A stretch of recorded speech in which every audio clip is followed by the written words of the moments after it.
What does it take to be a board-certified physician in the United States? Hello there, I'm Matthew Gibson, MD, and I am board certified in family medicine and psychiatry in the United States, specifically in California. So, I'm going to talk about what it takes to maintain your board certification. To get your board certification in the first place, you basically have to finish residency and do a few other checkbox things and then take a big exam and pass it.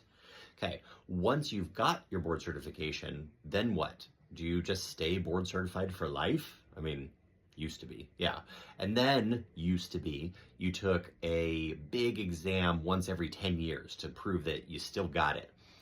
These days, most boards are switching to a maintenance of certification, where every few years, usually every 3 years, you have to complete a bunch of tasks across that span of time and prove that you've still got it.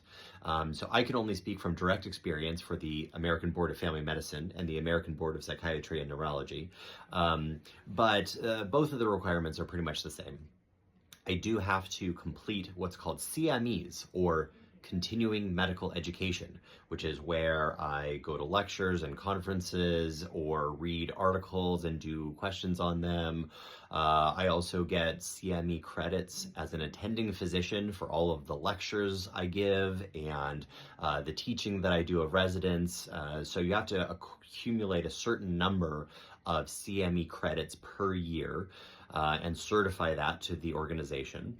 Then on top of that, you also have to do some sort of specified learning by each board. So for example, for the Board of Family Medicine, I have to do what's called KSAs, or knowledge knowledge skills assessment, there it is, on various topics like heart failure, high blood pressure, etc. And then for the American Board of Psychiatry and Neurology, I have to basically read a bunch of journal articles and then do quizzes based on that and pass them.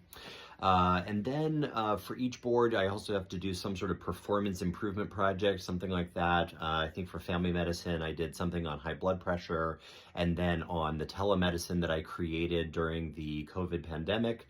And then for psychiatry, I did a project around screening for ACEs, or adverse childhood experiences.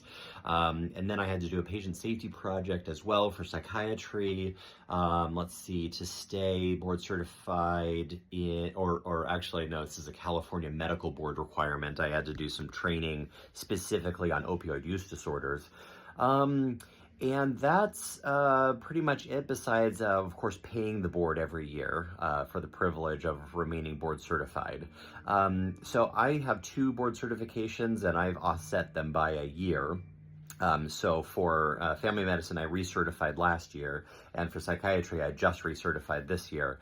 And if you're board certified in more than one specialty, I recommend offsetting it, because doing all the requirements and having the deadline in the same year is a lot of work.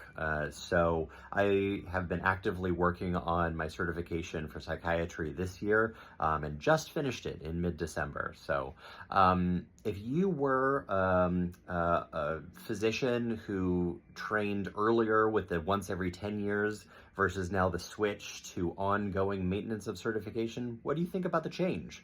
And for everyone else, what else do you want to know about being board certified in the United States? Take care.